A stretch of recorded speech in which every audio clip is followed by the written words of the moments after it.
Pessoal, nós vamos iniciar aqui nossa primeira live do Grupo Esquerda Varginha. O Ezequiel, que hoje vai falar para a gente. E a ideia é fazer uma live bem participativa mesmo. Então, o pessoal pode fazer perguntas, pode fazer comentários, observações. Fique à vontade. Ezequiel, vamos lá então. Vamos começar. Você podia se apresentar, que melhor do que eu, você mesmo se apresentar, falar do tema e iniciar o papo. Tá. Beleza, Renato. Beleza. Boa noite, Renato. Boa noite, demais. Bom, eu sou estudante, né, de mestrado, estou concluindo o mestrado aí na Unifal, em Economia, me formei em Economia em Viçosa, trabalhei com assessoria legislativa em Viçosa também, na Câmara de Vereadores. E ao longo da minha trajetória, né, eu fui militante também de movimentos sociais, fui militante de movimento estudantil, movimento de juventude, militante também do Partido dos Trabalhadores, hoje menos, né, mais cuidando da vida acadêmica. E a minha linha de pesquisa do mestrado, que é o que eu estou fazendo hoje, ela é justamente nessa área de governo, vamos dizer assim, né? Eu estou estudando a política fiscal, a forma como o governo ele gasta, né, na economia, e aí por diversos motivos. Então, a minha área, a minha pesquisa, ela está bem assim, eu acho que associada, relacionada a esse momento que a gente vive, né? Esse momento de necessidade, a gente ter um Estado atuante. Então, primeiramente é isso, Renato. Ô, Renato, eu acho que o debate é o seguinte, qual que é o dilema que foi colocado quando veio, né, essa crise, que é uma crise sanitária, não é uma crise econômica. Primeiro ela é uma crise sanitária, depois ela se desdobrou numa crise econômica. O debate é que muita gente colocou naquele momento que a economia, né, que o país não podia parar, porque o país parando, as pessoas elas iam perder vidas, não pela crise da saúde, mas pela crise econômica. Porque a gente sabe que é uma meia-verdade, não é uma verdade, né? Primeiro porque o povo no Brasil não morre de fome, não é de hoje, né? O Brasil já é um país desigual. Segundo, porque uma economia também, um país com uma crise sanitária estendida por muito tempo, ela também traz efeitos econômicos, né? Diversos. E, por exemplo, desde perda, por exemplo, de quadro qualificado de mão de obra e etc., até mesmo o que se discute é o seguinte: se você não faz o isolamento, essa crise sanitária ela vai demorar mais para passar, ela se prolonga mais. Vide, por exemplo, quem? Vide, por exemplo, a China, que teve uma ação muito rápida de parar a economia num lockdown total com muito pouco tempo, coisa de talvez um mês, esse caso de lockdown, a doença não se espalha para o restante do país, e hoje a China já é o único país que voltou, né, a ter um nível de atividade econômica quase que, não vou dizer regular como era antes, né, mas está funcionando já volta a funcionar. Então, o primeiro debate é esse, olha, salvar vidas, e aí respondendo a pergunta, é salvar a economia, não existe essa dicotomia. Você fazer a opção hoje de isolar as pessoas, de fazer com que as pessoas fiquem em casa, de que as pessoas cuidem da sua saúde, etc., é você salvar a economia, porque a economia ela é movida por vidas, ela é movida pela força de trabalho, pelo intelecto das pessoas, ela é por gente. Mas mais do que isso, esse tipo de raciocínio também, ele esconde um falso dilema. Por quê? Porque ele parte do pressuposto que, mesmo acontecendo uma crise sanitária, pessoas falecendo, as pessoas com poder aquisitivo, com renda, continuariam, por exemplo, gastando toda a renda que tem numa situação normal, natural, né? Por exemplo, estaria acontecendo a pandemia, pessoas morrendo, a gente estaria indo no shopping, por exemplo, comprar normalmente o que a gente compra no shopping, né? Itens de vestuário, lazer, etc. Ou a gente ia continuar saindo, por exemplo, para boates, para os bares, enfim. Isso, na verdade, não existe.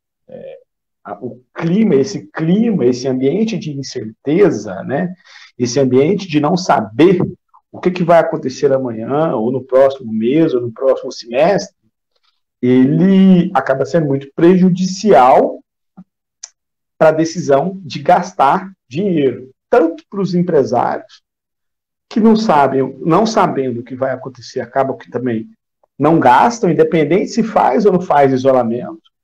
Podia não ter feito isolamento, mas isso não ia acontecer. E as pessoas também. As pessoas, nesses momentos, elas procuram, por exemplo, acaba que isso é quase que natural, separando aquela renda mensal que ela tem para gastar essa renda com o quê? Ou ela teria que fazer isso? Com produtos que são mais essenciais, bens essenciais. E aí a gente entra no outro debate.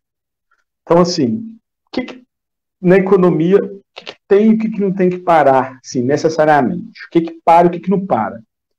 O debate é o seguinte: o que tem que parar é o que a gente chama de setores não essenciais. Não tem necessidade da gente ficar indo ao cinema, por exemplo, no meio da pandemia. Não tem necessidade da gente comprar artigos que não são essenciais para a nossa vida. Um celular mais novo, trocar de carro, você fazer uma viagem e fazer turismo. Isso não tem necessidade. Então, esses setores que não são essenciais, eles naturalmente vão parar mais e vão ter uma depressão maior. Outros setores que são essenciais, aí a gente pode pegar principalmente o setor agrícola. O setor agrícola ele para menos, o setor industrial também, porque produz bens mais essenciais, também para menos. Então, assim, a economia também tem que parar, mas não vão ser todos os setores que vão parar. Isso é importante se colocar. Agora, já tentando fazer um apanhado mais geralzão, assim, o que eu acho que é importante também é a gente ter noção de que, nesse momento, a responsabilidade, em última instância, Renato, de cuidar ou de tentar resolver minimamente tudo que está acontecendo aí, não é da população, não é a população que tem que se expor, não é o cidadão que tem que sair para ir trabalhar. Na verdade, o Estado, ele existe justamente para isso, para resolver dilemas que existem ao longo do tempo, mas, sobretudo, essas crises mais profundas. A gente foge, a gente cria uma sociedade, tem um Estado, para ele ser aquela instituição ali, em última instância, protetora de todo mundo. Então, a gente não é pedir para a economia não parar. Eu acho que o grande debate desse momento é a gente fazer com que o Estado desempenhe o seu papel de protetor de última instância do povo, do país. E isso envolve vários aspectos. Desde o Estado desenvolver políticas para manter, por exemplo, o nível de emprego, o Estado pode conceder empréstimos a níveis de taxas de juros favorecidos para as empresas. O Estado pode, por exemplo, fornecer a renda mínima básica universal para as pessoas que vão ficar sem trabalho, as pessoas do setor informal vão ficar sem trabalho. Então, o Estado pode garantir essa renda mínima para, pelo menos, fazer com que essas pessoas comprem, né, aquela cesta básica ali de bens essenciais. Então, assim, se tem uma coisa que a gente tem que reivindicar que aconteça, mais do que terminar com o isolamento, ou parar, ou para a economia não parar, é fazer com que o Estado ele desempenhe seu papel, que é, né, garantir os direitos básicos das pessoas, sobretudo nesse momento de crise. Bom, então assim, a gente tem que ter um Estado. Você vai pegar em todos os lugares hoje no mundo, nos principais países, você vai pegar na Europa, você pega na China, você pega nos Estados Unidos, o que o Estado está fazendo, primeiro, determinando o isolamento social, que não é a quarentena total. Isolamento social é um grau de separação das pessoas, só sai de casa quando puder, isolar o máximo possível, para que o vírus se espalhe o mínimo possível. Concomitantemente a isso, os governos, a gente vai ver, por exemplo, nos Estados Unidos, o governo americano, ele implementou um plano de ajuste à economia que envolve a injeção de mais de 1 trilhão. Se eu não me engano, passa de 2 trilhões de dólares. Então, ele está injetando 2 trilhões de dólares na economia para fazer a economia minimamente funcionar, para manter um fluxo de caixa mínimo para as empresas, enfim, para o próprio banco também não quebrar, para os trabalhadores continuarem consumindo seus bens essenciais. Na Europa, você vai ver todos os países também fizeram isso. França teve uma rodada muito grande, né, de anúncio de planos de recuperação econômica. No Brasil, em certa medida, isso também aconteceu, assim como em outros países da América Latina. E só aconteceu porque a gente sabe, a gente acompanhou. Teve uma atuação muito organizada e muito incisiva da oposição dentro do Congresso. A gente lembra que, inicialmente, o governo queria propor uma renda básica mínima, uma renda mínima emergencial de R$200. Aí os partidos de oposição e alguns partidos do centro também se organizaram e conseguiram levantar isso para R$600. Bom, então, assim, o Brasil, com uma certa defasagem também, né, a lá brasileira, também está fazendo o que os outros países estão fazendo. Acho que minimamente isso aí está fazendo. Que é o quê? Conseguir fazer com que a gente atravesse esse momento, né, de uma maneira que a gente não sofra tanto, que a gente não perca tanta renda, que a gente não pare de consumir tanto.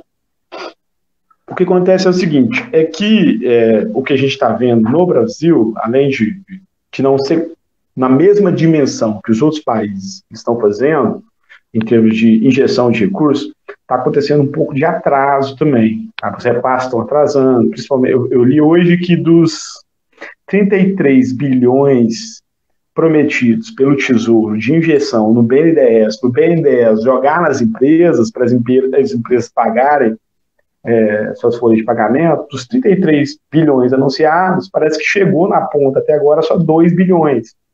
Então isso, assim, não é nada perto do que se precisa. Ezequiel, deixa eu te... a Abigail fez uma pergunta interessante que eu vou colocar para você na tela, e aí você pode ler e responder. Olha aí. É a pergunta da Abigail. Beleza. Então, é isso. E essa pergunta é extremamente interessante. O Brasil, ele desde 2015, né? A gente tem uma crise, na verdade, instalada no Brasil desde 2014, com a detonação da Lava Jato. Ela começa a parar os setores produtivos. Em 2015, 2016, a gente tem uma recessão induzida pelo governo, que adota uma política contracionista, implementa, né, ali em 2016, aquele teto dos gastos, e que vem dando o tom da política fiscal nossa desde então. Então, a gente tem uma política de crescimento baixo em 2017, 2018, 2019. Em 2020, o governo vende a ideia de que a gente estava se recuperando. É duvidosa essa pergunta, é duvidosa. Se você olha os dados, você via que existia uma tendência de aceleração em 2018, essa tendência caiu, foi quebrada em 2019. Então, assim, realmente, a gente já vinha num período, isso aí que ela pergunta é importante, de crise, um período de lenta recuperação da atividade econômica, e pelas características estruturais da população brasileira do país, isso vinha agravando a desigualdade de renda. O índice de Gini, que vai medir a desigualdade de renda no país, ele diminuiu um pouco em 2019, ou ele parou de aumentar, quanto maior a desigualdade, mas certamente a gente já vinha com um quadro grave, assim, em termos sociais para o país. A taxa de desemprego muito alta ainda, não conseguia baixar, porque a economia não deslancha.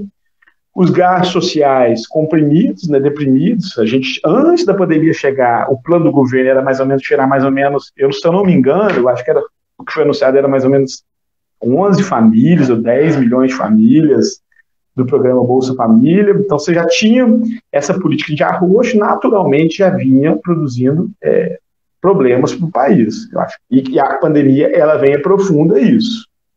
Com certeza.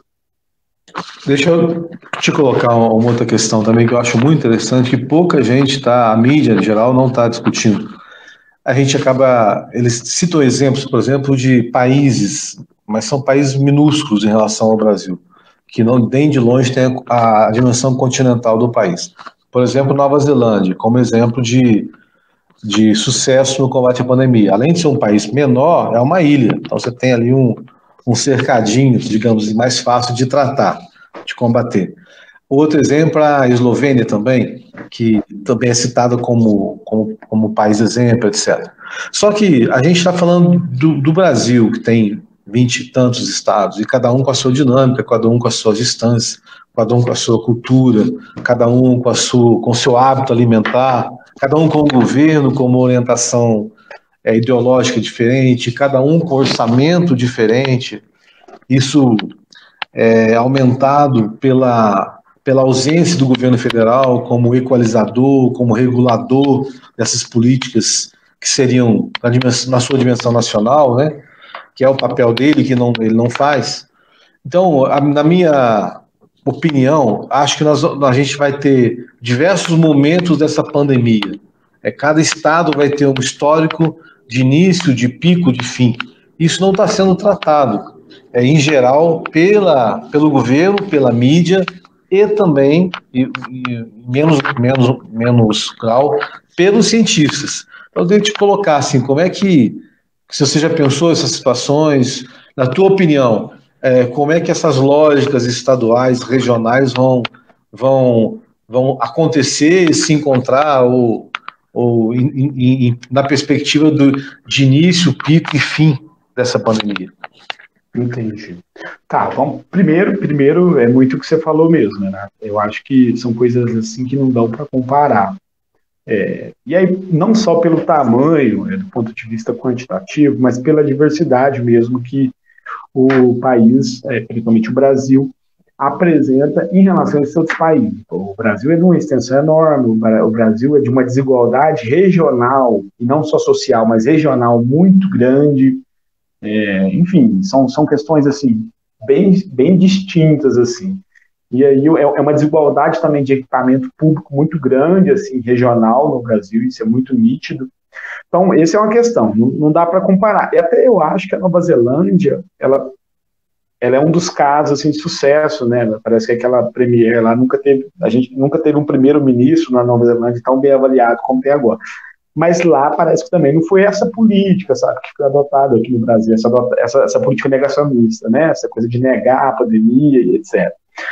Bom, eu acho que o que a gente fala também, a pandemia, o que eu tenho visto, assim, muito falado, o que eu tenho lido, é que ela é um processo de aceleração de tendências. Aceleração de tendências em que sentido?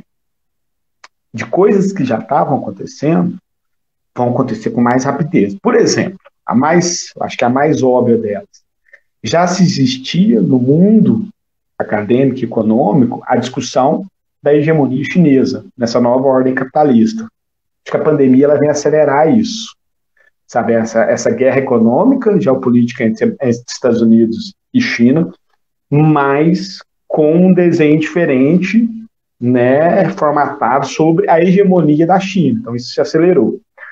Outras coisas, por exemplo, em termos de desigualdade, se estava piorando, os nossos níveis de desigualdade, se eles estavam aumentando, não há indício ainda de que a pandemia vai diminuir. Pelo contrário, isso pode aumentar. O que a gente discute é o seguinte: passada a pandemia, de uma maneira geral, a gente vai ter menos renda, vai ter menos trabalho, vai ter mais desemprego, o salário, por isso, vai ter que ser menor, as fontes de renda do governo e os gastos governamentais, infelizmente, vão acabar sendo um pouco menores. Então, o que eu quero dizer é o seguinte, é que o orçamento ele diminui da sociedade, em termos gerais, e isso acentua o conflito distributivo. As classes sociais vão ter que brigar mais por renda. O capital vai brigar mais, o trabalho vai brigar mais, os políticos vão brigar mais. Então, a gente pode ter uma onda muito grande, ainda daqui para frente, de regressividade em termos sociais do ponto de vista de avanço contra a Constituição de 88. Isso não está descartado, não. Vai depender da correlação de forças no cenário e na sociedade, que até aonde a gente sabe está pendendo mais para as forças conservadoras. Então, pronto, esse é um ponto que a gente sabe. Agora, para os estados, o que isso mostra? Eu acho que o vírus ele começa aqui em São Paulo, né? E aí a gente acha aqui perto da gente, São Paulo. Depois ele vai para o Rio, e aí ele chega em Minas, mas ele não avança em Minas. Eu acho que o vírus, de uma maneira geral, ele está mostrando, e isso é interessante dele no Brasil, que não se discutia em outros lugares, como é que ele está reproduzindo as nossas mazelas sociais, igual foi, não só em outras epidemias, mas igual como é o nosso processo histórico.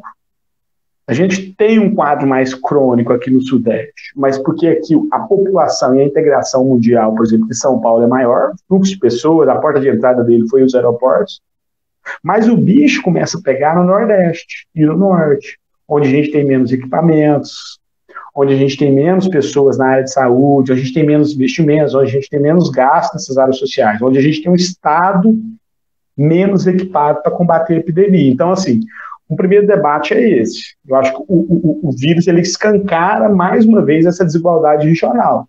Você vai pegar aquela faixa litorânea do norte, que se espalha do Amazonas ali, Maranhão, Ceará, Pernambuco, aquilo ali tudo está praticamente entrando em colapso, né, aquela região. Ao passo que aqui em Minas não está em colapso ainda, no Centro-Oeste também não, pela densidade demográfica baixa, o Sul também não. Então, sim, eu acho que um ponto é isso. Que ele escancara essa desigualdade regional nossa em termos de serviços públicos. Eu acho que o vírus ele faz isso. Por outro lado, o Renato, eu acho que sim, eu acho que o vírus, assim, em termos mundiais, se você compara como é que foi ele em termos mundiais, ele começa na Ásia, pula para a Europa, da Europa ele vai para a América do Norte, Estados Unidos, e aí ele vem para o Brasil, e ele vem para o Brasil, e o Brasil se torna epicentro. Eu acho que isso pode ter acontecido a nível nacional também. Nosso epicentro inicial foi ali em São Paulo, o vírus sobe o litoral do Nordeste, chega nos estados do Norte. Então eu acho que o que está se percebendo é que essa dinâmica de isolamento aumenta, diminui, faz lockdown, ela não é uniforme ao longo de todos os estados e todas as regiões, ela pode ser flexibilizada e ela ainda vai durar por mais tempo. Provavelmente até o final do ano a gente vai conviver com isso. E aqui eu acho que em Minas talvez a gente esteja um pouco adiantado em relação a isso. Tem essa impressão. Agora deixa eu te colocar uma questão, já trazendo a discussão mesmo para a nossa realidade mais cotidiana. Eu acho que é consenso com todos nós que estamos aqui te assistindo, acho eu, que ninguém faz isolamento social com fome e com sede, né? Se você não tem condição, você vai para a rua correndo risco de vida, obviamente, isso é dado. Então, se você propõe um isolamento social rígido, você tem que dar condição mínima para esse povo sobreviver. E aí eu vou dar esse dado que eu hoje à tarde, conversando com um amigo que é comerciante, ele disse o seguinte, olha, por incrível que pareça, bom, antes da crise do Covid, ele dizia, olha, o pessoal está comprando aqui no cartão de crédito mussarela fatiada no cartão de crédito, 4, 5, 6 reais comprando no cartão. O que é um sinal, é um comércio na periferia, um comércio de pessoa de baixa renda, o que é um sinal, claro, de uma economia que nem de longe está pujante. Bom, agora com o corona e com o auxílio emergencial, ele me deu hoje uma percepção muito interessante. Olha, quando saiu a primeira parcela, naquele período que saiu a primeira parcela, foram várias ondas, né, de liberação de recursos, o movimento aqui melhorou e muito, e agora ele caiu de novo. Eu até falei assim, imagina, a economia local ter que depender da liberação do auxílio emergencial de R$600. Então esse é um dado, assim, o impacto, de fato,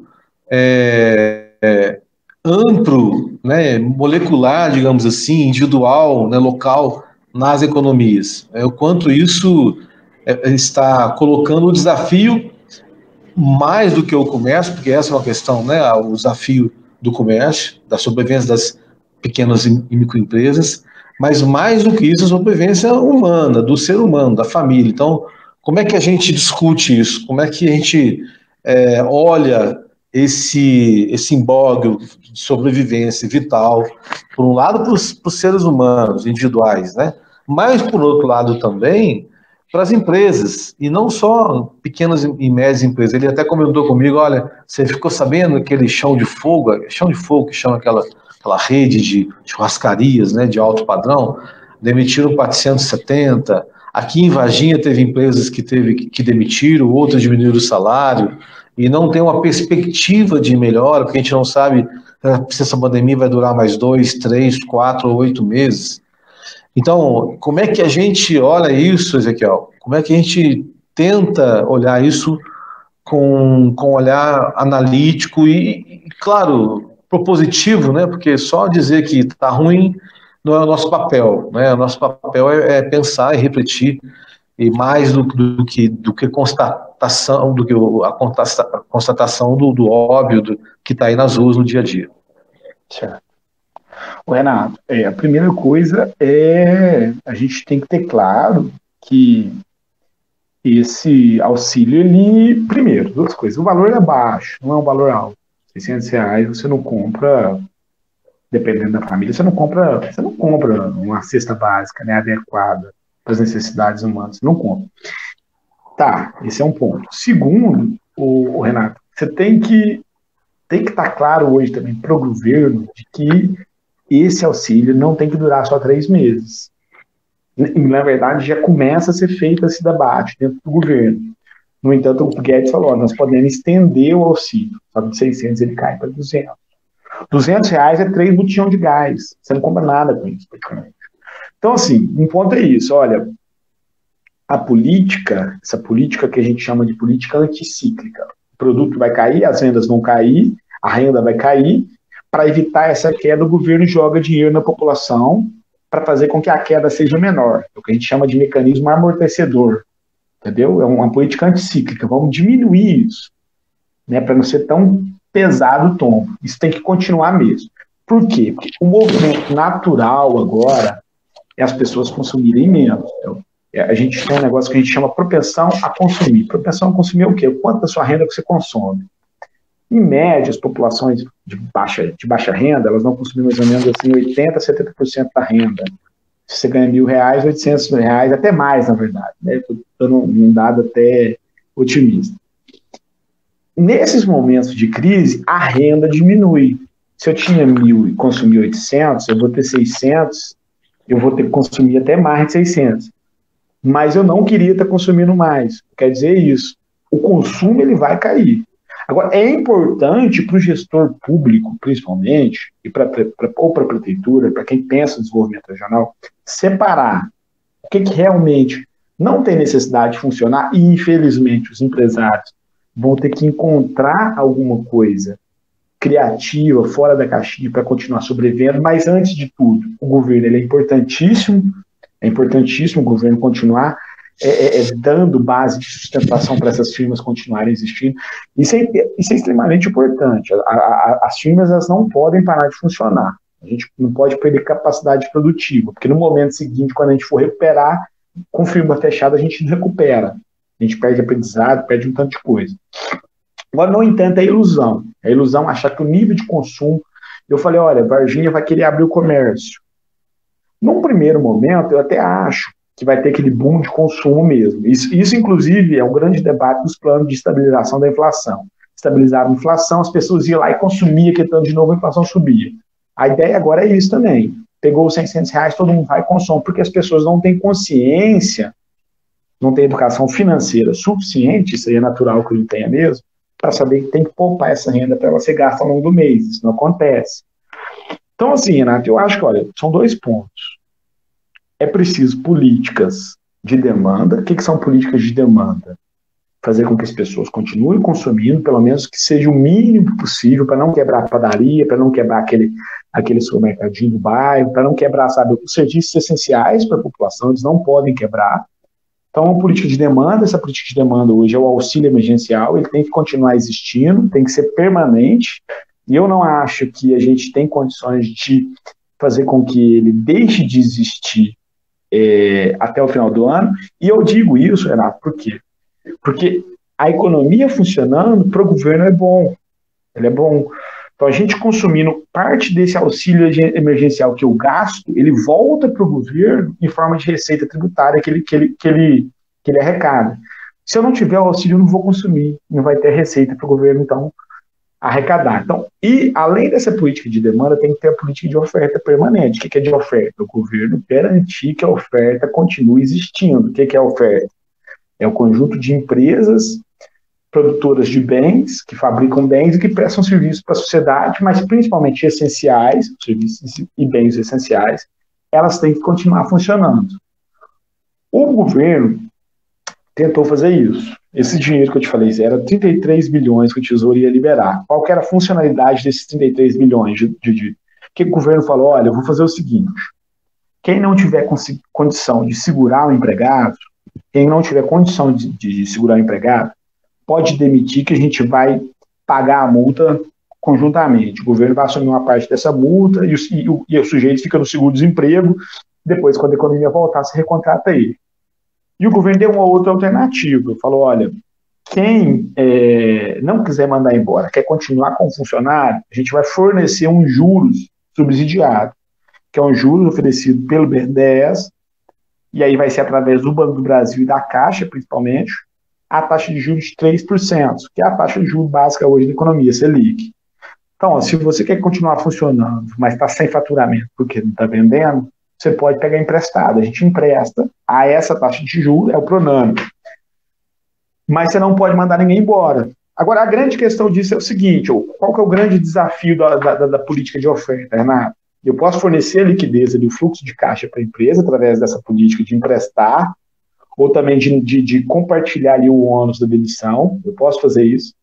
O problema é que dificilmente o empresário vai se endividar para pagar o salário do funcionário, sem saber se daqui a 1 mês, 2 meses, ele vai ter que conseguir ter fluxo de caixa ou faturamento para pagar esse empréstimo que ele fez no governo federal. Então, a grande questão é essa.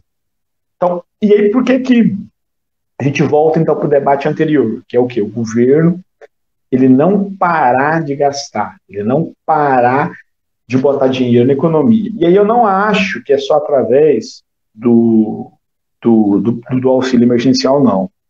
Eu acho que o governo tem que entrar numa outra rota de incentivo à economia de política anticíclica, que é destravar alguns investimentos públicos. Pegar obras que estavam paradas pela Lava Jato, retomar essas obras. Isso gera emprego, gera efeito multiplicador na renda. Pegar obras que ainda nem saíram do papel e começar a fazer. Então, o que se defende agora é que o governo retome uma política de investimento público na economia, porque isso vai gerar um efeito multiplicador nas cidades onde essas obras são feitas, nos estados onde essas obras são feitas, enfim, nos locais. Agora, no curtíssimo prazo, Renato, é complicado, é difícil, vai ser esse vai e vem, eu acho que vai ser um período muito difícil mesmo, eu não acho que a gente tem solução simples para isso, a tendência é as famílias se endividar um pouco mais, porque como a pessoa não comprou dinheiro, a mussarela no cartão de crédito, não comprou no dinheiro, mas comprou no cartão de crédito, provavelmente no final do mês, quando vencer a fatura do cartão de crédito, nem dinheiro para pagar a fatura do cartão de crédito essa pessoa não vai ter. Então, assim, agora imaginar que simplesmente mandar as empresas abrir, a economia voltar a funcionar, que isso vai surtir efeito, que isso vai fazer a economia funcionar normalmente, isso é ilusão também. Isso é ilusão. Isso não vai acontecer, não acontece em lugar nenhum. Então, eu também acho que não é por aí, entendeu? Então é isso que eu penso, né? Não estou ouvindo. É que eu travo o microfone, depois eu esqueço de destravar. Mas, tá. Primeiro, agradecer aqui a participação do pessoal. Podem fazer perguntas, mais perguntas. Dizer também que... Aí eu queria te fazer uma pergunta, que, enquanto o pessoal elabora outras, que é a polêmica hoje, que, de certa forma, é muito interessante, porque joga a discussão para a galera, né? Que foi a afirmação do Lula, de que o Estado, que ainda bem que a pandemia está acontecendo para revelar a importância do Estado. Claro que aí as interpretações de quem não conhece ele ou não gosta dele foram maldosas, mas nós sabemos que ele não quis dizer dessa maneira, e ele depois acabou reconhecendo durante o dia que ele foi palavras mal mal colocadas mesmo, que é muito natural para quem dá entrevista todo dia, 20 entrevistas por dia. Uma hora fala uma bobagem mesmo, né? Ou fala de uma forma que pareça que não é a intenção dele, nós sabemos que não foi. Mas o que ele quis dizer, e é o que eu quero colocar aqui para você discutir, e você acabou, nos últimos minutos, falando muito disso, por isso que eu lembrei dessa polêmica, que é, de fato, a importância do Estado na economia. Nós sabemos, eu digo nós de esquerda, do pensamento histórico, de esquerda, nos últimos 200 anos, nós sabemos que o Estado foi o grande provedor, promotor, desenvolvedor da economia, e agora há uma concepção de Estado moderno que é o Estado regulador da economia, né, e da sociedade. De certa forma, isso é o que se prega hoje, inclusive os liberais. Mas aí, voltando ao Lula, de fato, a pandemia e a crise econômica mundial, não só no Brasil, mas mundial, revelou, né, ou desnudou, ou escancarou a importância do Estado não só para a economia, mas para a sobrevivência mesmo da sociedade. E aí, claro que o mundo ele não destacou isso, ele quer que isso passe desapercebido, mas é público e notório, escancarado por as grandes potências capitalistas chamaram o Estado para socorrer banco, para socorrer grandes corporações, inclusive automobilísticas, e socorrer as famílias, as pessoas em necessidade. E alguns até, o governo Bolsonaro até resgatando o PAC, né, tentando resgatar o PAC, que era um programa de governo, digamos, estatal de promoção, um grande carro-chefe desenvolveu da economia brasileira, enfim.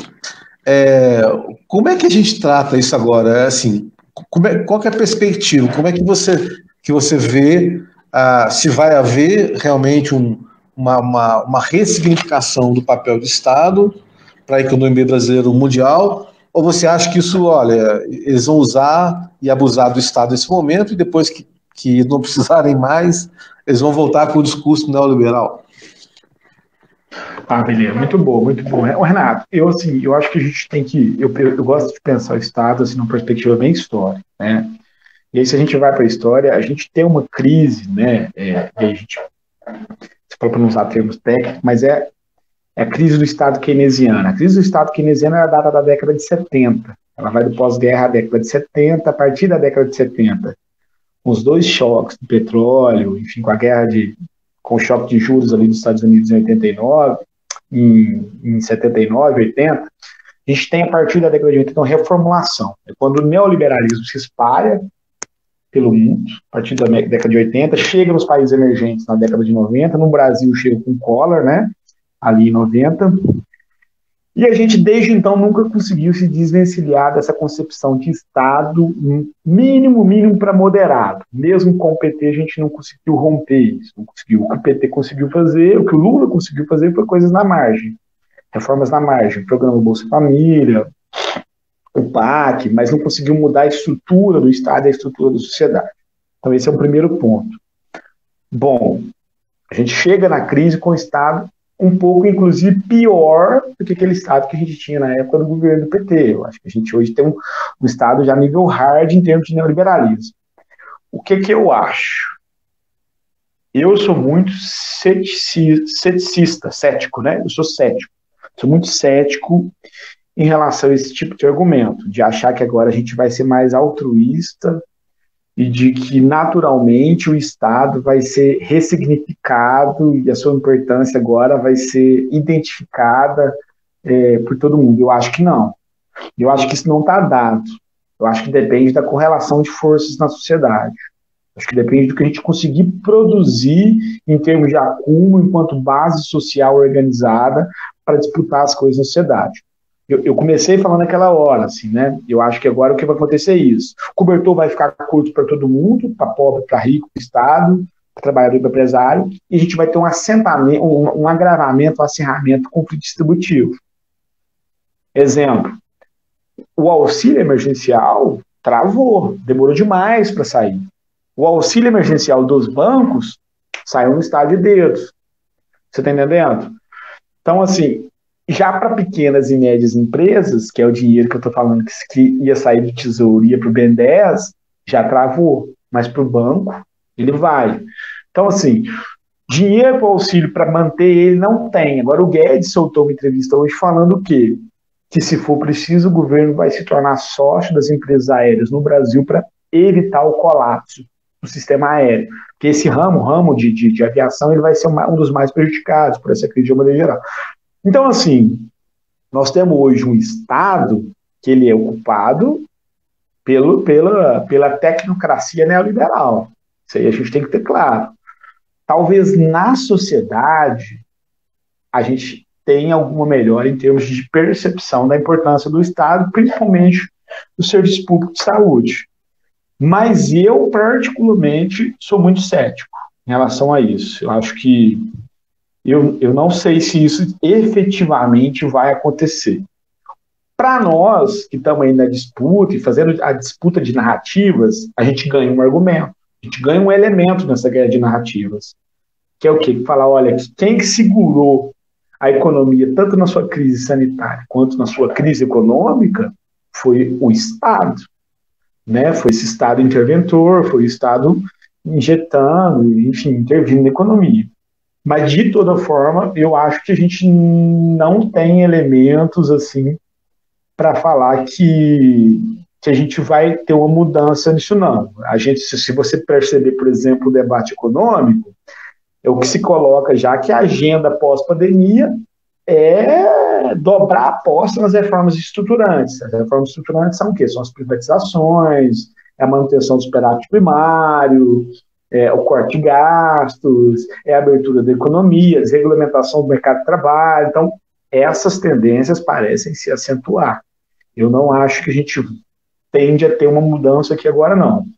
Embora, só para concluir, muito embora todas as mudanças que aconteceram no Estado, elas acontecem depois de grande catástrofe. Por exemplo, o estado de bem-estar social do pós-guerra, ele só existiu ali por conta de que a guerra devastou, né? Ela devastou a Europa e você implementou uma nova gestão da economia ali com outro jeito de estar. Então, não sei. Eu, particularmente, sou pessimista em relação a isso. Eu acho que a gente não tem elementos ainda para ter essa mudança, não, tá, o Renato? Ok. A gente tem mais uma pergunta aqui da Abigail. Eu vou expor para você aqui na tela, mas aí a gente vai caminhando por 50 minutos. Aí você responde a pergunta, eu teria mais uma e a gente encerra, a não ser que alguém mais pergunte aqui, tá bom? Beleza. Vou aparecer aí na tela, ó. Pergunta da Abigail. O plano micro mais perto de nós, abertura de frentes de trabalho. Não dizendo, mas pelo menos. Sim, eu acho que essa é uma política tipicamente keynesiana, na verdade, né? É quando a gente fala que o Estado ele vai ser empregador de última instância. É isso mesmo, empregador de employer last resort, que eles falam, empregador de última instância. Se ninguém está empregando, a prefeitura ela vai empregar essas pessoas. E aí identificar frentes ali de questões que estão colocadas na cidade que precisam ser resolvidas. Eu não sei, por exemplo, como é que é a coleta seletiva, e como é que é a questão da limpeza da cidade, se tem obras para serem feitas.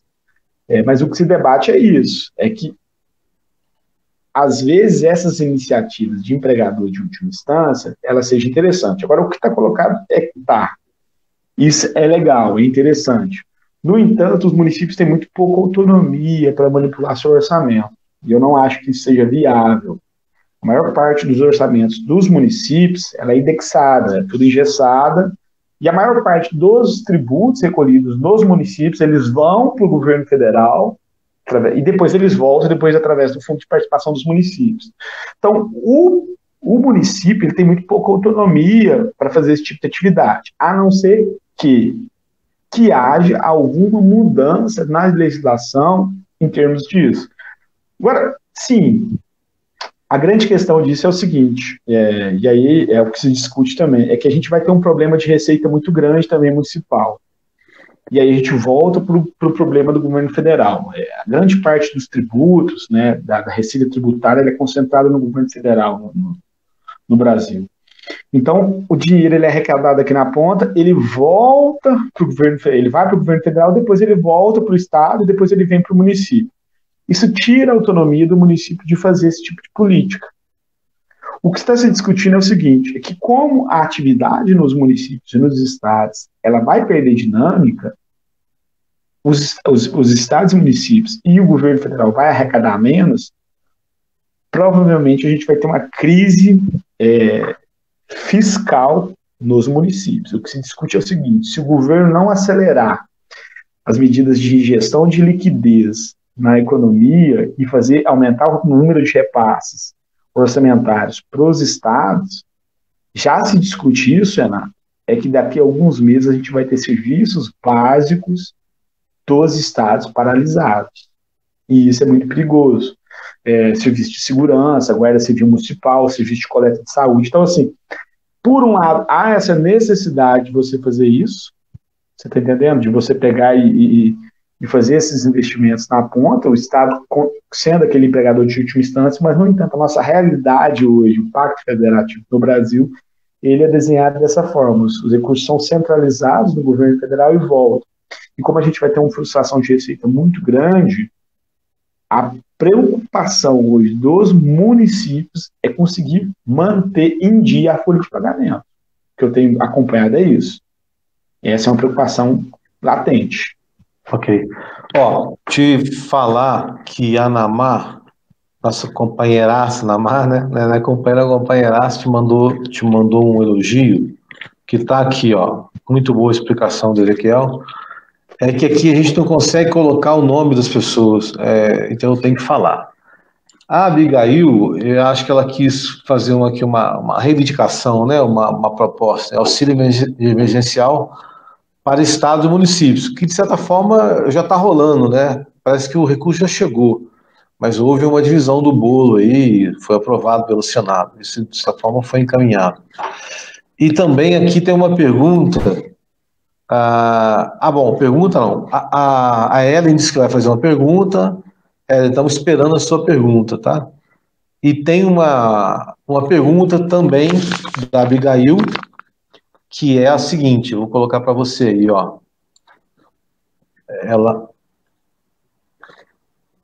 a sociedade não pode cobrar, em que vai ser aplicado? É isso, Abigail? É uma pergunta que você está fazendo? Ou é uma afirmação em forma de pergunta? A sociedade não pode cobrar em que vai ser aplicado? Bom, enquanto ela me responde aqui, tem uma pergunta da Ellen, que ela acabou de fazer aqui, vou te colocar. Ellen Hanna, também nossa grande companheira. Tá aí,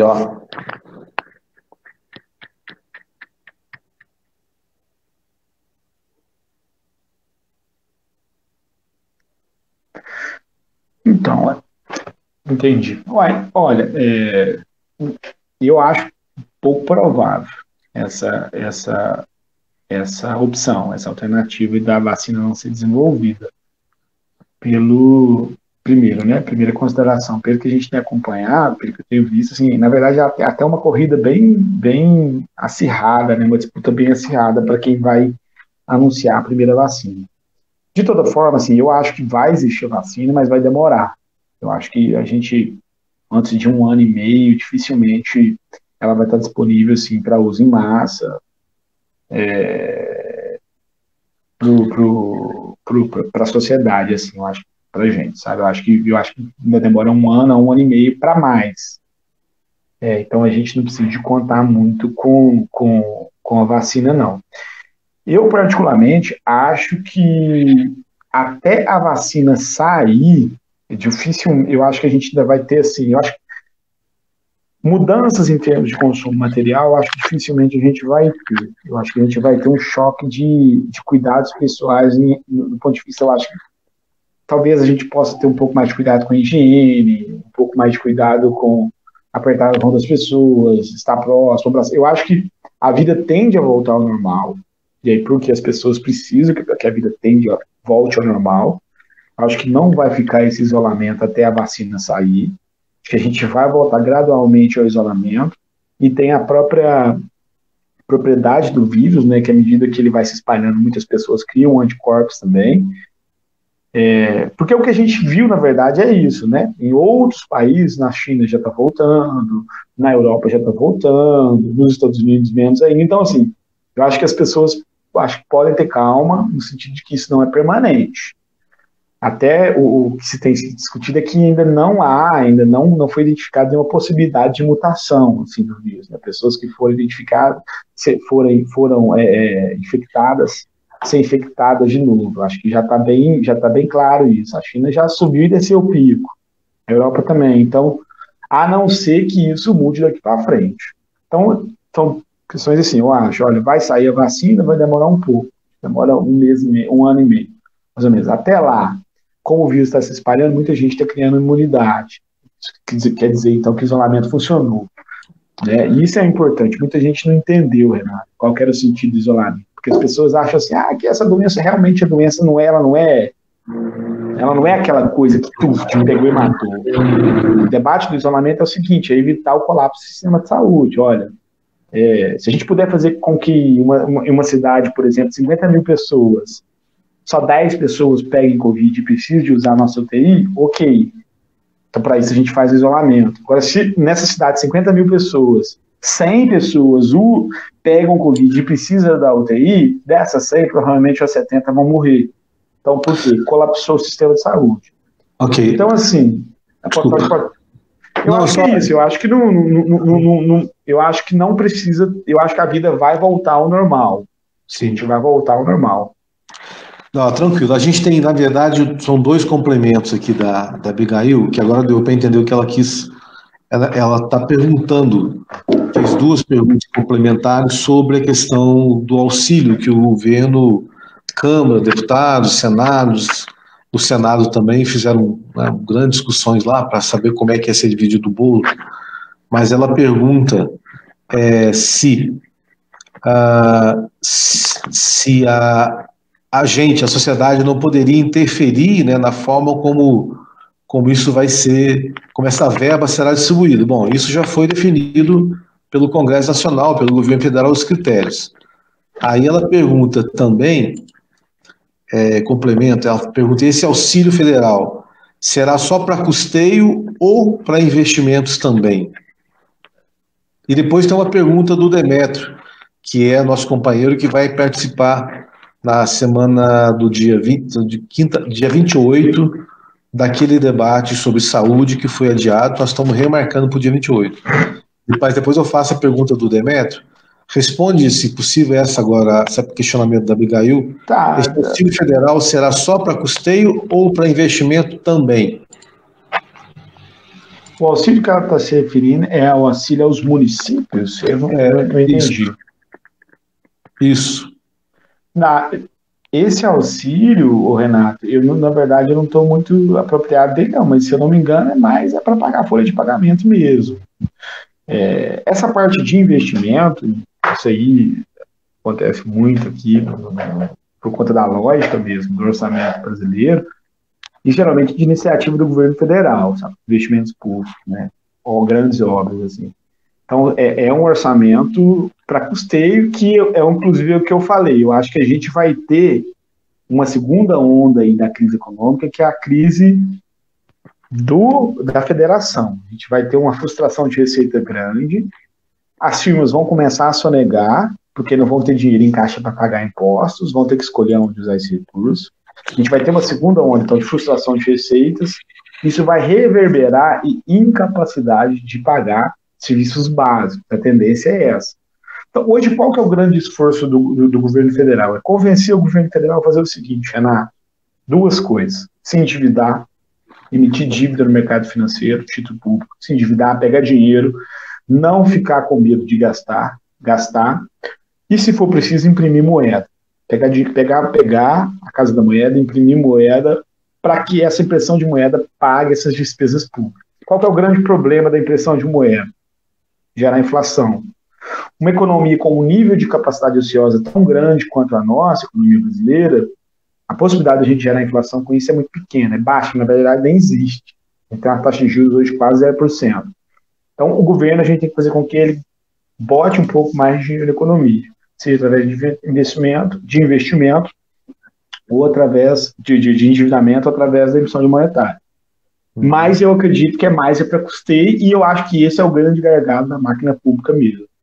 Sabe? O Zema pagou o 13º das pessoas só agora, 6 meses atrasado. Então, assim, você tem uma série de coisas obrigatórias, ordinárias, que estão pendentes ainda. Essa é um pouco o que eu penso, né? Ok. Agora tem uma pergunta aqui, e a gente vai caminhando para o encerramento, porque nosso contrato era de 1 hora. Já estamos se tiver mais gente querendo perguntar... Sim, se tiver mais gente, deixa rolar. Mas nós temos aqui até então uma última... bom, tem uma pergunta da Namar também. Mas vamos antes à pergunta do Demetrio, que, vou dizer de novo, já avisar para o pessoal, nós estamos remarcando aquela primeira live que não aconteceu semana passada. Nós estamos remarcando para a semana que vem. Não vai ser quarta, vai ser quinta, porque o Cláudio, que vai participar, que é o presidente do Conselho Municipal de Saúde de Varginha, pediu para que fosse na quinta. E aí o Demetrio, que tinha desmarcado a participação dele na primeira live, eu convidei ele novamente para participar e ele confirmou a participação dele na próxima live, na quinta-feira que vem, dia 28. Mas a pergunta do Demetrio o acordo do governo federal com os estados relativo à Lei Candir saiu hoje. Bom, não é uma pergunta, é uma informação que traz para nós aqui. O acordo do governo federal com os estados relativo à Lei Candir saiu hoje. É mais um recurso para repor os gastos emergenciais. Ok. E aí tem uma pergunta também da Namar, e depois da Flávia, que acabou de fazer aqui. A pergunta da Flávia é muito interessante. Mas da Namar também, e as reservas que a federação tem? Não seria para isto, Ezequiel? Tá. Então é isso. Você tem, são as reservas cambiais, né? A quantidade de dólares que todo estado tem, na verdade. Isso é complicado, Renato, porque as reservas cambiais, elas são, na verdade, um mecanismo defensivo que uma economia tem para quando precisar usar. E quando é que precisa usar? As reservas cambiais, elas são usadas geralmente para defender o câmbio. Nosso câmbio hoje está desvalorizado demais, está chegando a R$6 o dólar. Mas se chegar em algum momento que for preciso intervir para que ele não desvalorize mais, são essas reservas que vão ser usadas para garantir que esse câmbio não se desvalorize, porque isso tem prejuízo ou tem efeitos sobre a economia. Então, assim, é delicado. O assunto das reservas ele é delicado. Eu acho que poderia ser usado, no entanto, existem outros caminhos e alternativas mais viáveis e menos custosas e que expõem menos a nossa economia do que o uso das reservas, como a emissão de moeda, e tem, né, um dinheiro, não sei se é isso que a Ana Marta está se referindo, que é as reservas em reais que a gente tem no Tesouro, na conta única do Tesouro. Então, assim, mexer com reservas cambiais não é indicado, porque a gente perde uma capacidade de se proteger de crises cambiais externas. Faltou dólar na economia, o Brasil vai lá e pega as suas reservas cambiais. Isso aí é trivial, então é melhor não mexer nisso agora, pelo menos é o que falo. Então, eu ainda acredito que é melhor se endividar ou é melhor imprimir a moeda para conseguir pagar para fazer os gastos girar. Certo. Agora a pergunta da Flávia, mas antes de eu colocar a pergunta aí para você ver, eu vou ajudar, eu vou tentar ajudar você a descascar a batata quente que ela pergunta. Mas eu não vou te falar ainda não, só depois que eu comentar que eu vou colocar. Que é assim, eu costumo dizer, Flávio, que comparar que assim, questões complexas, problemas complexos têm soluções e respostas complexas, né? Então, eu gosto muito de assistir, gosto muito de aviação, de acompanhar, não entendo nada, mas eu gosto de acompanhar. E uma coisa que é muito clara lá, que toda queda de um avião é uma máquina muito segura, mas toda queda que aconteceu até hoje, ela aconteceu por vários várias combinações, nunca foi um problema só. Às vezes é um problema de uma peça que acarretou um problema mecânico, hidráulico, às vezes é um problema de tempo que o piloto não soube reagir a tempo, enfim, são vários problemas que levam uma máquina complexa e segura como aquela cair.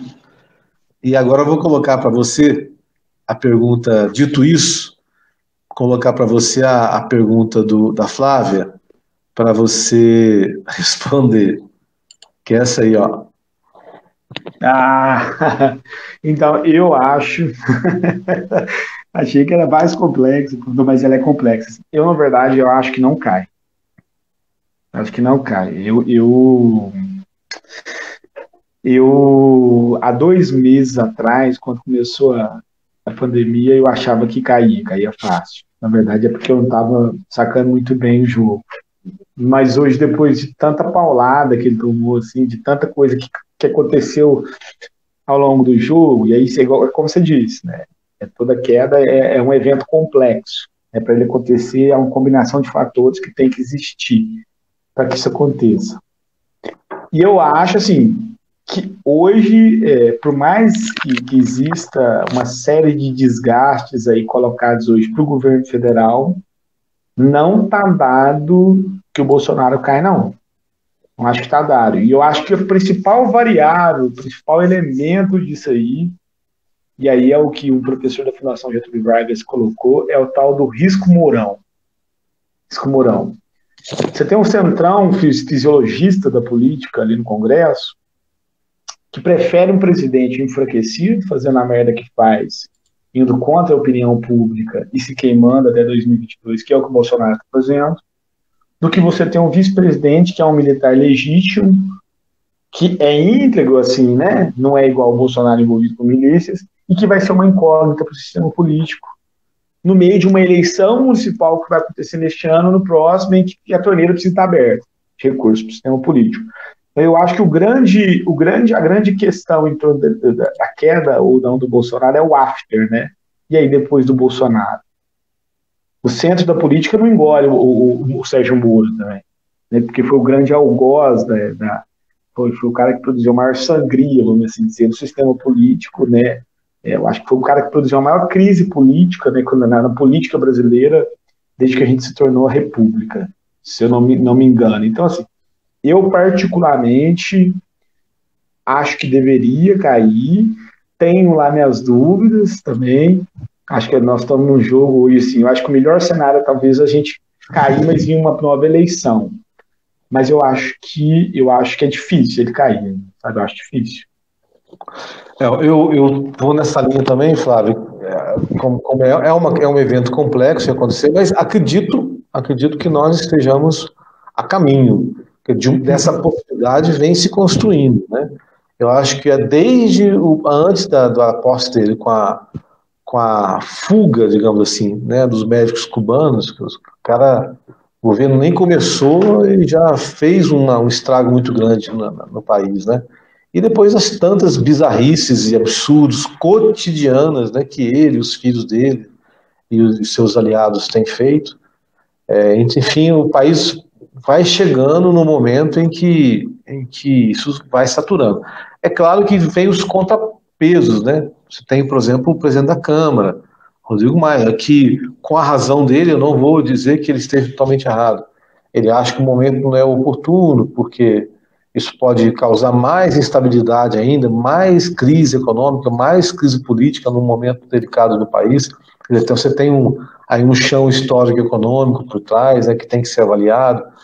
Mas eu acho que as instituições, perda de apoio político, isso é fundamental para acontecer. Isso já vem acontecendo, né? Ele vem sendo desidratado por conta própria, né? Até parece que hoje houve uma parlamentar do PSL que disse que não precisa de oposição, a oposição está certinha ficando quieto.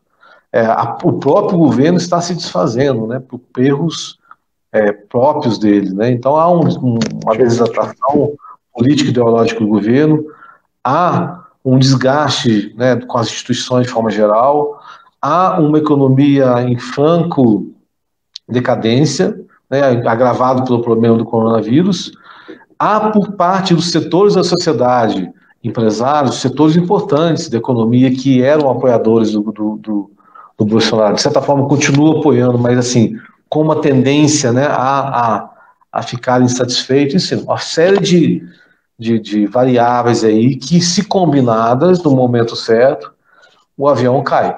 Eu não estou dizendo que vai cair, o que eu vejo agora é uma possibilidade forte, intensa, sendo construída para que isso aconteça. Mas pode ser que, né, eles resolvam, e se não há uma pressão popular, o que não está havendo até agora, pressão popular, pressão de rua, que é outro fator importante para que esse governo possa cair, se isso não acontecer, claro que retarda ou até inviabiliza a queda do governo. Mas uma coisa é o nosso desejo, a nossa angústia, a ansiedade, que é tua, que é minha, que é da Ezequiel, com certeza. Outra coisa é o que vai acontecer. Retorno para vocês aqui, ó. Não, é só para complementar, assim, porque eu fico monitorando bem, assim, sabe? É justamente isso. A gente não. São vários agentes que estão em jogo, né, no debate político. Você tem a imprensa, você tem a população, você tem o sistema político, você tem o poder econômico. A imprensa, pelo menos a imprensa hegemônica, e aí vamos colocar a Globo, acho que ela já ligou o modo impeachment, está claro, ela ligou o modo impeachment. Esse é um ponto. Eu ainda não vejo no sistema econômico, e aí é o que eu mais monitoro, entidades representativas, entidades patronais representativas relevantes darem sinais de que estão pró-impeachment ainda não. E o impeachment da Dilma, o encerramento do ciclo, né, de governo do PT, ele só começou a se desenhar quando a Fiesp ela abandonou o governo, ela sai do governo, ela para de negociar com o governo. Então eu acho que esse braço do Estado ele é muito importante, a gente tem que monitorar ele. Até agora eu não vi a CNA, a Confederação Nacional da Indústria, Nacional da Agricultura, da Indústria, a Fiesp, enfim, a própria FEBRABAN, que é a Federação Brasileira dos Bancos. Então, assim, você tem algumas entidades patronais representativas do capital produtivo e financeiro que ainda não deram sinais de que abandonaram a agenda do governo, porque ele ainda não cumpriu, inclusive, o seu papel, né, de fazer as privatizações, não foram feitas, de desregulamentar mais a economia. Então, eu acho que isso, inclusive, né, a agenda Paulo Guedes pesa para o não encerramento do governo. E eu acho que, assim, um impeachment também agora, eu acho que para o setor econômico, a leitura que eles fazem é que vai só piorar as coisas, não vai resolver. A troca de um presidente agora, ela vai ter um desfecho só no final do ano. Pronto. Para a população, e aí eu acho que a gente tem que se espelhar muito no Trump. O Bolsonaro é uma cópia brasileira do Trump. O Trump ficou 4 anos fazendo isso que o Bolsonaro faz. Cria polêmica, por quê? Sem polêmica ele não aparece, sem briga ele não aparece. Vai ser isso o tempo todo. E no entanto, o Trump não caiu. Você teve um processo de impeachment contra o Trump que foi arquivado. Então, acho que a probabilidade disso acontecer, e nem sei se esse processo de impeachment vai se dar no Brasil, isso é grande. Eu falo isso assim para a gente conseguir fazer uma leitura de conjuntura, Renato, mais clássica, assim, gente que saiu um pouco do ambiente, da gritaria da rede social, da gritaria do Facebook, do Twitter, etc., e analisar as coisas mesmo materiais para ver, olha, tem condições concretas para isso estar acontecendo hoje? Ou é porque a gente quer que isso está acontecendo, sabe? Então, assim, esse é o papel nosso, né, de quem tá na área de humanas. A Flávia faz um complemento na pergunta dela, que é o seguinte: mas se as mortes, deixa eu colocar aí para você ver, que é a última pergunta, mas se as mortes vierem com a agressividade que os cientistas estão apontando, não vai gerar uma revolta popular? Então, eu acho que a questão da revolta popular hoje é limitada. Inclusive, volta naquela pergunta lá atrás. Eu acho que vai ser difícil a gente ter manifestações, por exemplo, como a gente teve manifestações pró-Dilma, que levaram milhões de pessoas à rua em 2014, 2015, 2016. A gente não vai ter mais essa pressão popular desse modelo de gente na rua. Então, esse é um ponto, eu acho difícil. E outra coisa é o seguinte, já deu para sacar qual que é o lance do Bolsonaro. Ele vai jogar o seguinte, isso aí já percebeu, se o número de mortes for pequeno, que não vai ser, pelo que a gente está vendo, ele ia falar o seguinte: Olha, gente, tá vendo como não precisava de isolamento, a gente não precisava disso, e esse isolamento que foi feito por conta de prefeituras e governadores só atrapalhou a economia, porque as mortes foram pequenas. Então, se a morte for pequena, ele vai e nega a importância do isolamento. Se a morte for grande, se o número de mortes for grande, ele vai novamente falar, olha, a gente isolou, parou a economia, o Brasil parou de funcionar, a gente perdeu milhões de empregos, e, no entanto, o número de mortes foi grande. Então, ele já não, para ele, não faz mais essa. Você está entendendo? Ele já não. Eu falei hoje que ele tinha jogado a toalha, né, para um amigo meu. Aí, mas ele nunca entrou nessa guerra sanitária. Ele nunca se importou com a pandemia. Ele não está nem aí com isso. Então, assim, eu acho que ele é indiferente em relação a isso. E acho que a gente não tem caldo para gerar revolta popular contra o governo Bolsonaro. Ainda não. Ainda não. Agora, é claro, eu acho que o segundo momento, essa onda de desemprego, essa onda de queda de renda, essa onda vai ser tão pior quanto essa da pandemia. Eu acho que a gente vai ter uma situação que vai piorar mais. O desemprego, a fome, os conflitos sociais podem se agravar. Se a gente tiver problema nos municípios, as polícias, por exemplo, não conseguir trabalhar porque não está recebendo, enfim. E a gente tem que monitorar isso. Mas no caos, o que eu tenho percebido é que o Bolsonaro, inclusive por esse apoio militar que hoje ele tem no governo, ele não trabalha mal, ele trabalha bem. Ele cresce nisso também. Eu diria também que nessa linha que você está abordando, que o que pode acontecer, respondendo à Flávia, mas é uma revolta popular não política no sentido de se rebelar contra o governo, mas uma revolta pela sobrevivência. Até hoje ou ontem, salvo engano, o Bruno Covas, prefeito de São Paulo, foi alertado sobre essa possibilidade de invasão de supermercados, desse caos social que pode acontecer. E muito provável vai acontecer se o Estado não conseguir chegar de uma forma mais eficaz e mais ampla e mais rotineira na vida das pessoas mais carentes. Então, isso seria uma revolta, como tantas, aliás, que já aconteceram no país. E aconteceram, as grandes revoltas populares aconteceram não por conta de um projeto político ideológico de algum grupo. Pelo contrário, foram por uma estrita necessidade de sobrevivência mesmo, de água e comida, né? E isso pode acontecer nos grandes centros, especialmente dado o Estado não conseguir suprir as necessidades mínimas. E aí é um perigo para todo mundo. Não é um perigo só para o governo Bolsonaro, nem só para as prefeituras. É um problema social que pode atingir, envolver e ser prejudicial para nós enquanto indivíduos, enquanto famílias mesmo, né? Porque uma revolta popular por uma razão como essa é o caos social instalado, e aí realmente é um problema, né? Vai muito além de uma perspectiva aí de combate ou de derrubada do governo Bolsonaro. Ó, para encerrar, eu vou dar mais uns minutinhos para o Ezequiel. Nós já estamos com 1h20 de live, o contrato era de 1 hora. A Flávia está comentando aqui mais, dizendo que acha que corremos o risco de lockdown como no EUA, como nos Estados Unidos. Então é mais uma pergunta da Flávia, Ezequiel, para você. E a gente concluir, aproveita e encerra e a gente responde a pergunta dela e encerra, e a gente encerra então a nossa live, tá? Tá. Então, me parece que nos Estados Unidos não teve lockdown, não. Lá, inclusive, a realidade lá foi bem parecida com a nossa realidade aqui. Foi isso, né? O governo federal negando a pandemia e os governos estaduais, né, os estados, cada qual com a sua intensidade, porque lá o vírus também ele foi diferente. Ele era com mais, por exemplo, em Nova York, em Washington, nem em Washington, aquela perto ali de Nova York. Mas teve outros estados que foram bem brandos, assim, né, em termos do vírus. Mas lá também não teve lockdown, não, assim, trancaço, assim, não, até porque lá tem uma autonomia bem maior os estados para gerir suas coisas. Eu acho que a gente aqui vai ser isso até o final da pandemia. Vai ser essa guerra de narrativas, né, entre a ciência, né, e aí alguns políticos que aderem a esse discurso, a narrativa da ciência, e o Bolsonaro em nenhum momento vai se render. Eu acho que durante toda a pandemia vai ser isso.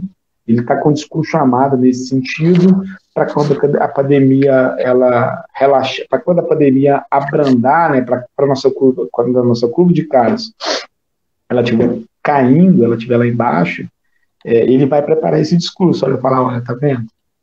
Não precisava de fechar da economia, a culpa foi dos governadores, eu não me luto com isso.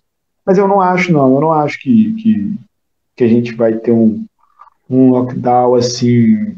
Eu acho que nos grandes centros, talvez. Eu acho que São Paulo vai ser mais afetado, os estados do Nordeste já estão em lockdown, São Luís, Maranhão está em lockdown já, eu acho que no Ceará tem algumas cidades também em lockdown, Manaus, eu acho que decretou lockdown, mas vai ser uma coisa, cada caso é um caso, né? Porque aquela perspectiva de que o vírus, né, ele tá em cada lugar, ele está tendo uma curva num tempo diferenciado. Mas eu acho que não. E aí eu acho que exige uma coordenação grande, tem que ter uma coordenação grande para lidar com essas realidades. Bom, Renato, mas no geral é isso. Eu acho que eu acho que o Bolsonaro ele consegue fazer muito assim com a gente, o governo, ele consegue pautar muito a nossa agenda, sabe? Ele cria factoides toda semana, e aí a mídia, ele chama a atenção da mídia, chama a atenção da rede social, e assim ele aparece, né? E assim ele se auto-reforça como uma pessoa, por exemplo, o patriota, o cara que veio salvar o país, enfim, eu acho que a gente tem que conseguir se desvencilhar dessa pauta aí que o Bolsonaro ele coloca, essa pauta caótica, que muitas das vezes não tem lógica, você pensa, mas não tem lógica. Na verdade é isso, a lógica dele é não ter lógica, Por isso que a gente tem tanta dificuldade. O nosso modelo mental pensa em políticos antigos, tradicionais, que respeitavam as instituições. O Bolsonaro é diferente. Então, eu acho que a gente tem que se organizar para pautar. E aí, voltando, só que eu acho que agora que eu vi que eu não respondi, eu não vi a fala do Lula, né? Não quis ver também, porque eu já até sei o que aconteceu, sabe? Hoje é isso. Está muito difícil, né? A gente hoje entediado de casa, as redes sociais com essa força que ela tem hoje, qualquer deslize que você dá ou alguma coisa assim, vira o que vira, e virou aquele momento também para os ressentidos, para os neoliberais ressentidos, que hoje estão putos, né? Porque ajudaram a eleger o governo Bolsonaro, mas também precisam de pagar de isentões. Mas eu acho que não acho que ele colocou da maneira errada, mas essa crise ela deveria ser isso. Ela deveria ser eu sempre falei isso mais no início, deveria ser uma janela de oportunidades. Não está dado que vai ser, eu acho que está em disputa, né? Como eu disse, eu acho que para a gente que faz essa disputa pela esquerda da sociedade, da economia, é o momento da gente reforçar o que a gente sempre falou, a importância do Estado, a importância do setor público, a importância da saúde pública, a importância do SUS, a importância dos professores, enfim. Então, eu acho assim, é uma janela de oportunidade, quem dera, né, se a gente conseguisse, por exemplo, emplacar o imposto de grande fortuna para ajudar a financiar as políticas sociais no país. Eu acho que a renda, por exemplo, que é emergencial, ela deveria virar uma renda permanente. Outros países, principalmente europeus, acho que a Suécia, a Suíça tem esse programa, que é o Programa de Renda Mínima Permanente, né, que é uma pauta histórica do Eduardo Suplicy desde a década de 80 no Brasil. Então, a gente tinha que conseguir fazer com que isso virasse, né, talvez um programa Bolsa Família turbinado, que desse mais capacidade, poder aquisitivo para as famílias de baixa renda no país. Eu acho que a gente podia, por exemplo, avançar em termos também de políticas de socorro às pequenas e médias empresas, né, do país. Então, assim, a crise, ela também, geralmente, ela pode ser uma oportunidade, uma janela de oportunidades para a gente trazer as coisas porque a gente acredita que deve ser. No entanto, essa disputa é feita num quadro que existe uma correlação de forças. E eu não sei se está tão favorável ainda para a gente. Então, acho que se a gente consegue, por exemplo, fixar esse auxílio emergencial, ele permanente já está bom. Acho que já é uma grande conquista, já é uma grande vitória, por exemplo. Mas é conseguir, a gente tem que continuar pautando. Tá pautando, olha, tá vendo o Estado, que a gente sempre defendeu, é ele que está aí agora socorrendo todo mundo. É ele que está fazendo a coisa girar. Então, acho que o papel da esquerda é esse, o Renato. E denunciar, evidentemente, o governo Bolsonaro pelas atrocidades que vem fazendo. É isso que eu acho que a gente tem que fazer. Ok. Bom, a gente vai encerrar. Eu quero agradecer, Ezequiel, muito a sua participação. Muito obrigado mesmo. Dizer que houve um membro que sugeriu alguns nomes para próximas lives. Por favor, você que sugeriu, pode convidar esses nomes ou outros nomes que alguém tenha. A nossa agenda até agora é para a semana que vem. Nós vamos retomar a primeira live que foi cancelada, que é a saúde pública em termos de pandemia. Nós temos confirmado o Rodrigo Modesto, aliás, o Cláudio, que é do Conselho Municipal de Saúde, presidente do Conselho Municipal de Saúde, o Demétrio, que todos nós aqui, a maioria conhece, que também trabalha na vigilância sanitária, tem também militância na área de saúde. E depois está em aberto a agenda. Eu acho que hoje foi a primeira, foi um experimento bacana. Quem participou fez perguntas muito interessantes, que eu quero agradecer a participação de vocês. E também o formato, a ideia a princípio é ter 1 hora, com 2 ou 3 debatedores, um moderador. O ideal é que tivesse também um relator, que pudesse anotar as principais ideias, para que isso ficasse registrado depois. Alguém me perguntou, uma companheira perguntou se essa live vai ficar gravada. Eu respondi que eu não sei, porque de fato eu não sei se vai ficar gravado no grupo. Eu também não sei, tá? Mas logo nós vamos ver. Assim que terminar, nós vamos saber. Mas, enfim, agradecer, viu, Ezequiel? Muito obrigado. Boa noite a todos por ter participado. Tudo de bom. Beleza.